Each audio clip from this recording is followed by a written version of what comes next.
ವರ್ಷ ಸೋಸಾಕ ಬೆಳಗಾವ ಇಂದಲಗ ಜೈಲ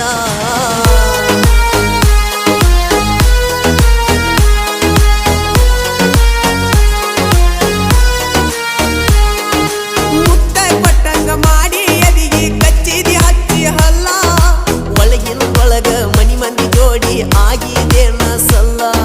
ಸೆರಗ ಬಚ್ಚಿ ಮನಿಸಿದ ಮ್ಯಾಲ ಏರಿದೇನ ತಂದ ಕಲ್ಲ ಮಚ್ಚಿಲೆ ಬಡದು ಮಾತಾಡು ಮಾಟ ಮನಸ್ಸಿಗೆ ಸಮಾಧಾನ ಇಲ್ಲ ನೈಕರ ಹನುಮಂತ